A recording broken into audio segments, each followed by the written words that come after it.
ఓం శ్రీ గురుభ్యో నమ. గం గణాధిపతయే నమ. శ్రీమాత్రే నమ. ఈరోజు మనము మే నెల మాస ఫలితాలు ఎలా ఉన్నాయి, ఈ యొక్క 2006 మే నెల మాస ఫలితాలు తీసుకుంటున్నాము. ముందుగా గోచారం చూసినట్లయితే కుజుడు శని ఈ యొక్క మీనరాశిలో ఉన్నారు. రవి బుధులు మేషంలో ఉన్నారు. శుక్రుడు వచ్చేసి వృషభ రాశిలో ఉన్నారు. గురువు వచ్చేసి మిథున రాశి, కేతు సింహరాశి, చంద్రుడు వచ్చేసి ఈ యొక్క తులారాశిలో ఉన్నారు. రాహు వచ్చేసి ఈ యొక్క కుంభరాశిలో ఉన్నారు. అయితే ప్రధానంగా తీసుకున్నట్లయితే మనకి కుజుడిని తీసుకున్నట్లయితే మేషరాశి వారికి మీ రాశి అధిపతి మీకు వ్యయం స్థానంలో ఉన్నారు. పైపెచ్చు మీకు ఈ యొక్క దశమ కోణాధిపత్యం ఉద్యోగ స్థానము, అలాగే భాగ్యస్థానాధిపతి అయినటువంటి శని మీకు మీనరాశిలో ఉన్నారు. కుజునితో కలిసిన శని భగవంతుడికి కుజునితో యొక్క వ్యతిరేక స్వభావం కలుగుతుంది.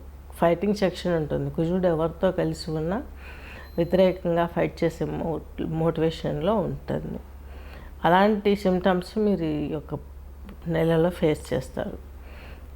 అలాగే కుజుడు వచ్చేసి మీకు 11వ తేదీ మేషంలోకి వస్తాడు. అప్పుడు మీకు కుజుడు తన స్వక్షేత్రమైనటువంటి మేషరాశిలోకి వస్తారు. తద్మూలకంగా తులారాశిని చూస్తాడు కుజుడు. అక్కడ రవి బుధులు కూడా తులారాశిని చూస్తున్నాయి, మీ సప్తమ క్షేత్రాన్ని చూస్తున్నాయి. దీని మూలంగా ఏమవుతుంది? నెక్స్ట్ కర్కాటక రాశి తీసుకున్నట్లయితే పునర్వసు నక్షత్రం 1 పాదం, పుష్యమి 4 పాదాలు, ఆశ్లేష 4 పాదాలు కలిపి కర్కాటక రాశి కర్కాటక లగ్నం కిందకి వర్తిస్తుంది. మీ రాశాధిపతి మీ లగ్నాధిపతి అయినటువంటి చంద్రుడు వచ్చేసి తులలో చతుర్థంలో ఉన్నారు. అలాగే మీ కర్కాటక రాశి వారికి రాహు వచ్చేసి అష్టమంలో ఉన్నారు. ప్రయాణాలలో జాగ్రత్తగా ఉండండి.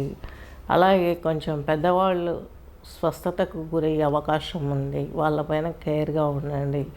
వాయు సంబంధమైనటువంటి వేరే ప్లేస్లకు వెళ్ళినప్పుడు అక్కడ ఎయిర్ పొల్యూషన్ తోటి మీకు కొంచెం అనారోగ్యం చేయటం, కొంచెం polluted at the same time food poison ఇలాంటి అనారోగ్య సమస్యలు ఎదురయ్యేటివి ఫేస్ చేస్తారు. మీకు 2వ ఇంటి అధిపతి రవి దశమ కేంద్రంలో చక్కగానే ఉన్నారు. 14న మరలైన ఈ యొక్క వృషభ రాశిలోకి వస్తారు.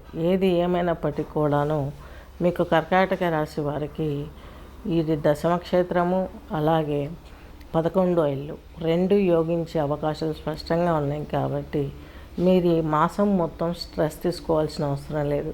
మీ ఉద్యోగంలో మీరు అనుకున్న ప్లేస్కి వెళ్తారు. అచీవ్మెంట్స్ అన్నీ తీసుకొని చక్కగా జీవితాన్ని లాగిస్తారు. వివాహానికి సంబంధించినటువంటి విషయం తీసుకున్నట్లయితే లాభంలో శుక్రుడు, ఇతను మీకు చతుర్థాధిపతి కూడాను. ఈయన వచ్చేసి శుక్రుడు వచ్చేసి మీకు లాభంలో ఉండడం చాలా మంచిది. తల్లిగారి హెల్త్ బాగుంటుంది. అలాగే మీ రాశాధిపతి అయినటువంటి ఈ చంద్రుడు 4థలో ఉండడం, అలాగే మాతృభావ కారకుడైనటువంటి చంద్రుడు 4వ ఇంట్లో ఉండడం శుభసూచకం. నెక్స్ట్ విందు వినోదాలలో పాల్గొనడానికి తీపి వస్తువులు, తెల్లటి వస్త్రధారణ, ప్లాటినం ఇటువంటి వాటిపైన ఇన్వెస్ట్ చేస్తారు. అలాగే ఏదైనా అపార్ట్మెంట్కి సంబంధించినవి ఏమైనా ఉంటే కట్టుకోగలుగుతారు.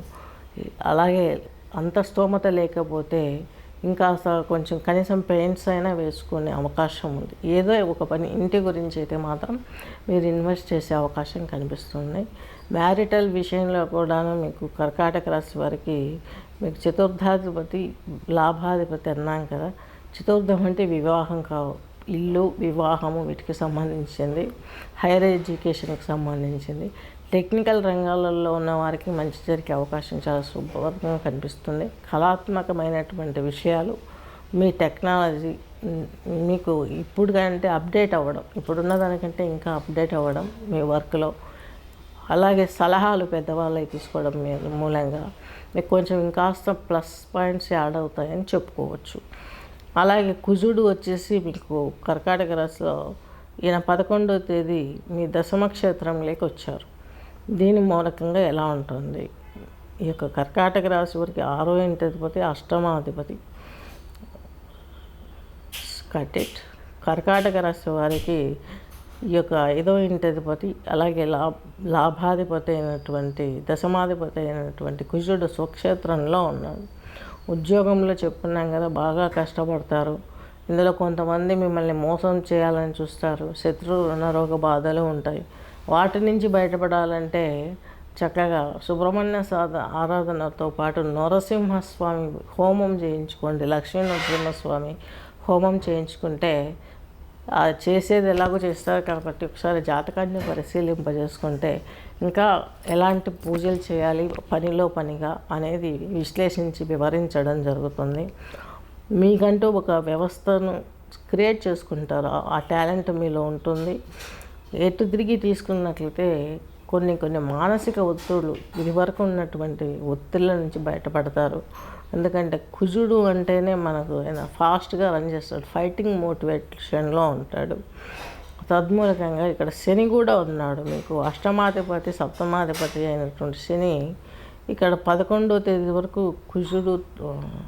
కుజుడు ఉన్నాడు కాబట్టి కొంచెం ఫాస్ట్నెస్ వచ్చింది. కుజుడు ఇప్పుడు 11వ తేదీ మేషరాశిలోకి వచ్చాడు కాబట్టి ఈ యొక్క మాసం మొత్తం కూడా చక్కగా ఇక్కడే ఉంటాడు. మీకు అనుకూల ఫలితాలను ఇచ్చే అవకాశం ఉంది. ఉద్యోగంలో డాక్టర్ ఫీల్డ్ వారికి బాగుంటుంది. నెక్స్ట్ వచ్చేసి మెడికల్ షాపులు పెట్టుకునే వారికి, అలాగే ఈ యొక్క మెడిసిన్స్ తయారు చేసేవారికి, ఈ యొక్క బిజినెస్లలో ఉన్నవారికి కూడాను మంచి జరిగే అవకాశం స్పష్టంగా అనుకూలంగా ఉన్నటువంటి స్థితి గోచరిస్తుంది. కుజుడు అంటే సైన్యాధిపతి, ఈయన ఫైటింగ్ సెక్షన్ కాబట్టి ఈయన సైన్యాధిపతి ప్రజలను ఆ యొక్క భావాలు కలిగినటువంటి లక్షణాలు ఇస్తాడు టెంపరీగా. వాటి నుంచి తట్టుకొని మనం బయటపడాలి. రక్త దర్శనాలు జరుగుతాయి అంటారు. యాక్సిడెంట్స్ కావడం కావచ్చు, యుద్ధాలలో కావచ్చు, రక్త దర్శనాలు ఎక్కువ జరుగుతాయి. ఆర్తికి మనం సంబంధించినటువంటి స్థానాధిపతి అయినటువంటి కుజుడు మీకు ఉద్యోగంలో ఉన్నాడు. అంటే మీరు జాగ్రత్తగా ఒకటి గమనించండి, రాహువు మీకు అష్టమంలో ఉన్నాడు. ఇక్కడ రక్త దర్శనాలు అయ్యే అవకాశాలు ఉన్నాయి కాబట్టి దుర్గా ఆరాధన చేసుకోండి. చండీ హోమం చేసుకోవడం కూడా చాలా మంచిది. వ్యక్తిగత జాతకాన్ని పరిశీలించుకుంటే ఇవన్నీ వివరించి మీకు చక్కగా ఎక్స్ప్లెయిన్ చేయగలుగుతాము. స్వస్తి.